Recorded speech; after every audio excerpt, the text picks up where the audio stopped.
I'm Corbett Wall with DV Auction, here with your feeder flash for Monday, January the 23rd, brought to you in part by Macrocin by Bimeda. Macrocin is proven efficacy at an affordable upfront price, without any BS, end of story. For more information on Macrocin, go to macrocin.com.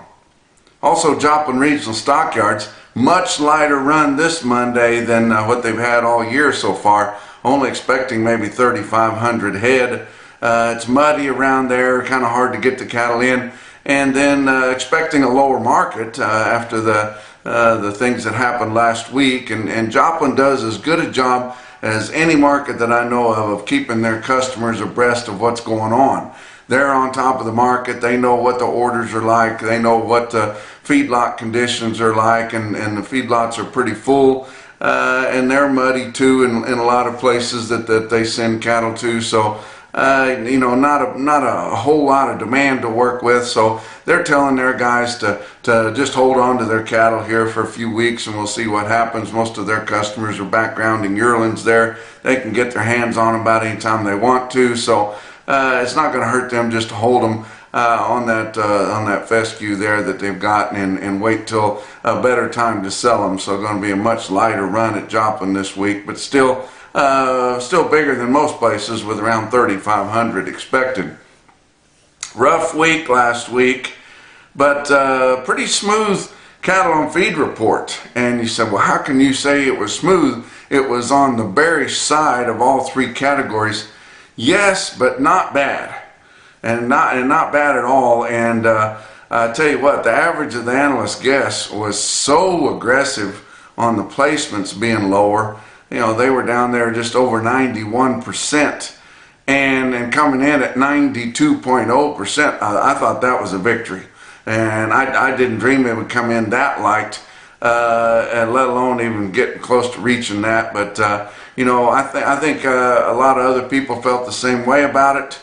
I think that it was kind of a breather whenever we did get the information that we got, and it was as friendly as it was. And I'm not expecting it to affect your markets in any way, especially the board or anything. But the board's been so sour here the last week or two anyway, that I'm not sure that if we would know whether your cattle on feed report was responsible for it, if it was just the way things are. But I tell you what, the weather. Last week we got some more wet snow from northern Kansas up, and Nebraska got, you know, 15 to 24 inches in places around Nebraska, and they're just so sick of it. The lots are in terrible condition. The cattle are muddy, and it's just not fun to be feeding cattle in the Midwest right now, and it's that way in the surrounding areas too. The feedlots are pretty full. Now, we saw your cattle on feed report have inventories January 1st of 97.1% of a year ago, which was only about 0.3 of percentage point from what the average of the analyst guess was, which is another reason I don't think it's going to be too bearish. But still, you know, there's a lot of cattle on feed because there's no other place to put them. We don't have any grass left, hardly to speak of. You know, they do in places that they always have it, but not as much as normal. People are out of hay. This commodity feed is extremely high, but they're having to put cattle in the feedlots because of the drought in the southern plains, and we just don't have any other place for the cattle to be. And I think whenever we start getting through some of these big numbers, and there's not going to be a lot of cattle behind them, we've still got the lion's share of the bullishness of this up market to go. So I think we got a lot longer to go. You look at the cattle on feed numbers, and you know, we know that we're going to have a good market, and I'm saying we have a good market right now.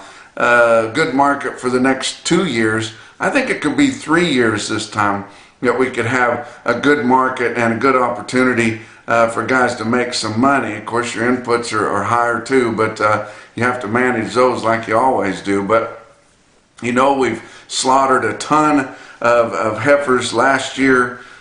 We killed more females than we did males last year, which is way out of the ordinary. Just hardly ever happens there. But we did have 25,000 less heifers on feed this year than we did last year at this time.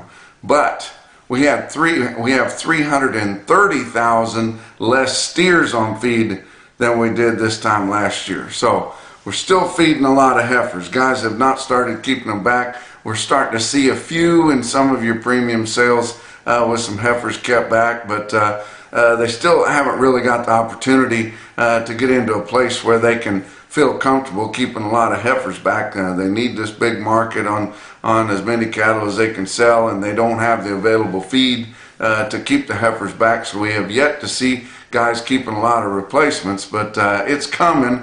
And of course, when that happens, it's going to pull cattle off the market, and already extremely tight supplies.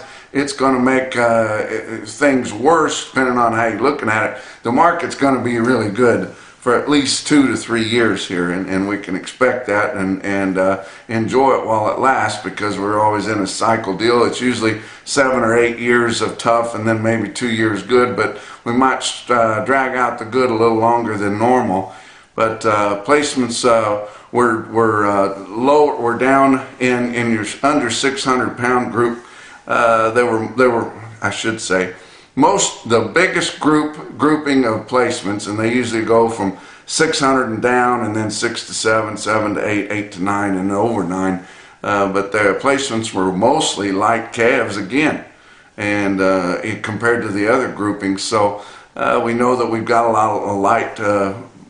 The cattle that are on feed, we know that they're fairly light, and so everything's bullish. But I don't know if the guys that play the board are going to look deep enough in that report to find the bullishness or not.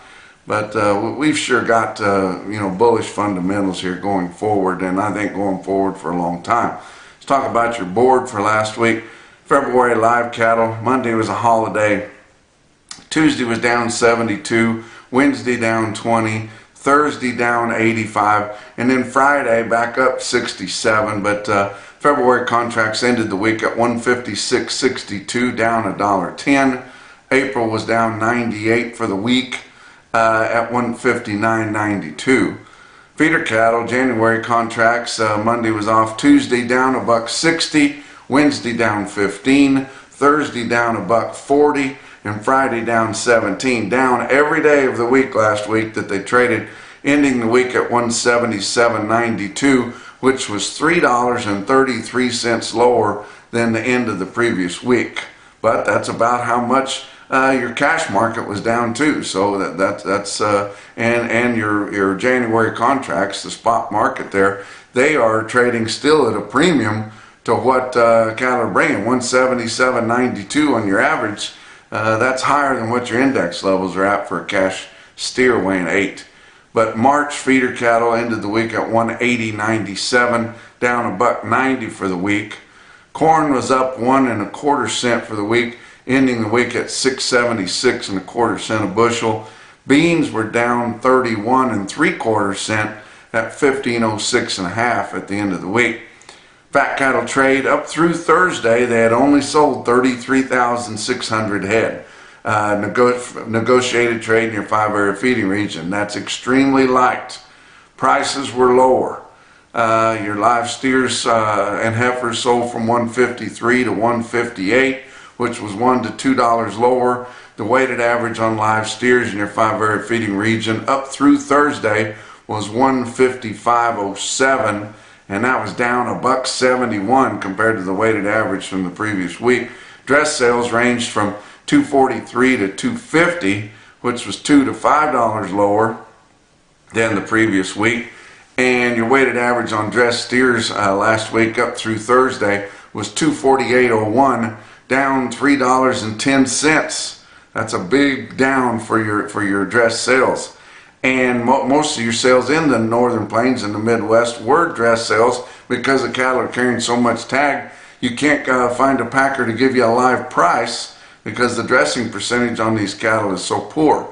But there was some more trade on Friday. Of course, we don't get to see it out of Colorado. That's all confidential, and I assume some of these other of the four areas that are left out of the 5 area are going to be confidential before too awful long, and then we won't know anything. But in Iowa, There were 4,100 head sold that were confirmed on Friday. I assume there was some more trade later after the 2 o'clock deadline, but still extremely light trade last week. Only 12,400 head in Iowa traded, confirmed, negotiated. Live sales 156 to 158 and 249 to 250 dressed. Both of those were towards the top of your price spreads last week. And once again, the guys that were the toughest to trade with, that waited till the tail end of the week, got the best price. It was still some lower, but it was better than what a lot of the guys that traded earlier in the week got. And you always see that. Nebraska, 1,100 head confirmed on Friday, just 21,400 head for the week.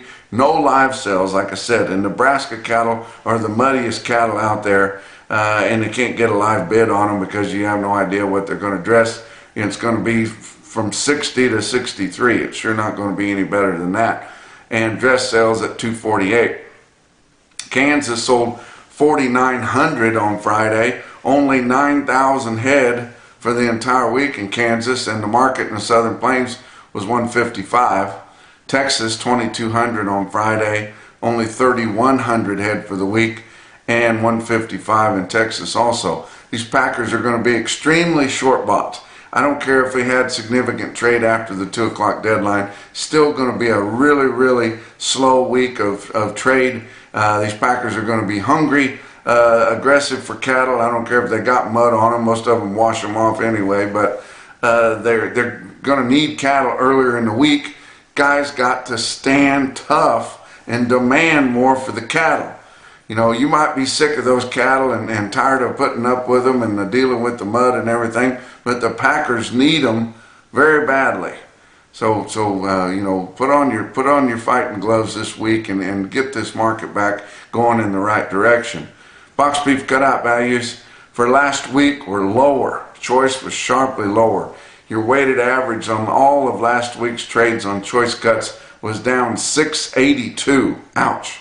With a weighted average of 274.28. Your late week quote on Friday afternoon was 250, about $2.50 lower than that at 271.72.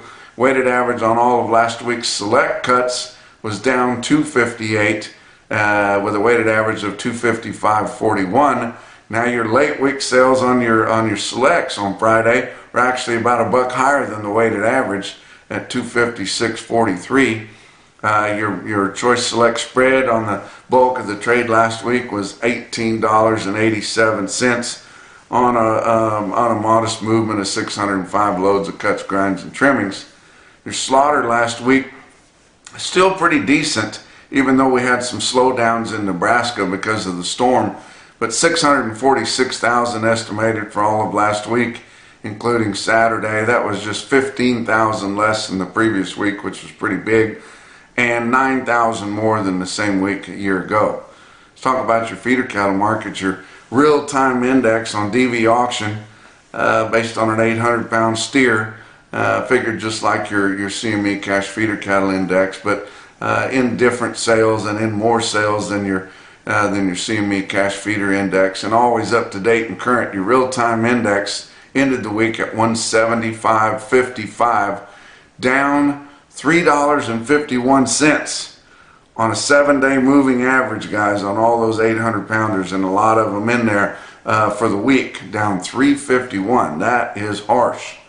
You know, last week we started out with Oklahoma City being quoted higher on feeders, steady to 3 higher. If you remember, I thought that was kind of questionable. I'm not saying that they didn't call the market right. I'm saying it was just particular to that sale, because if you looked at the other sales all around, they were all cheaper, and the market actually started getting cheaper towards the end of the week before last. That previous week it started turning kind of sour late in the week, and most all your early week sales were lower this past week, and then your mid to late week sales showed the full loss there. And cash feeders were fully $3 to $8 lower, all classes. Even your stockers. I mean, maybe not out west where they're short of them and they're long on grass with all that moisture they've been getting in California and all around. But $3 to $8 lower, that's a pretty good hit to take. And they did have a big sale out west that offers cattle to those western grazers. Nevada Livestock Marketing had their monthly special there, and I was not able to go out and help them this sale, and I missed going out there. I like going out and helping those guys. A lot of good people out there, but they had one heck of a sale, and a lot of those hard stockers those guys are looking for. They sold 97 heifers, calves, weighed 463 at $2.56 a pound, guys, for stockers. And then they're not going to be replacements, just stockers to become feeders. But that was a heck of a sale on some heifer calves. Look at some steers. 51 head of stocker steers weighed 460 in Fallon, Nevada at Nevada Livestock Marketing. Bring 273.50. Wow. You know, I told you guys here a week or two ago that we would be getting $3 calves at some point. Well, 26 head of Pee-wee calves at Fallon, Nevada weighed $3.97 and bring $2.95 a pound. Getting pretty close. Another big sale they had late last week on Friday was Crawford Livestock Market in Crawford, Nebraska. They had 4,200 head. They were hosting the Greater Midwest Livestock Auctioneer Contest that I've judged before, and I was happy to see that my good friend Sisto Paez won it. He's winning all the auctioneer contests. He's the man now, and I pick him to win the World Championship this summer. But he knocked him dead again there, did old Sisto, and I affectionately call him Morales from Portales. But a stick-out sale in Crawford Livestock Market in Crawford, Nebraska was 108 steers weighed 553 at 234. That's what they'll bring in the Midwest. They'll bring a lot more than that out where they have grass. Your Zoetis stick-out sale of the day for last week was Ogallala Livestock Auction. Had a late week sale there, partly because of the storm there. 4,200 head. They had the steers as much as $16 lower than the previous sale, and the heifers as much as $10 on calves, but they still were very impressive on the sales. Look at this automated market report through Cattle Market Central. You see 520 head of 5-weight steers averaged 545 with a weighted average price of $218.62. 766 head of 6-weight steers averaged 648, weighted average price on all them $199.15. 546 head of the 7-weight steer calves averaged 751, weighted average price on them $175.47. You can see the lower market there. It's lower everywhere, guys. How about the heifers? 626 head 4-weight heifers averaged 454, the weighted average price of $209.98 on those lightweight heifers, and 469 head of the 6-weight heifers averaged 644, weighted average price on them $177.04. Couple of stick out individual quotes. How about St. Onge Livestock? My buddy Justin Tupper's sale out there in western South Dakota. He sells 77 steer calves, weighs 602 for $221. Thought that was awful good, like nothing ever happened. But the most impressive quote I saw late last week or over the weekend in your Macrocin, no BS, top quote for the day, come out of Bloomington Livestock Exchange in Bloomington, Wisconsin. 102 steers, weighed 588, that close to 600 pounds, bring $2.30 a pound. And that's your feeder flash for Monday.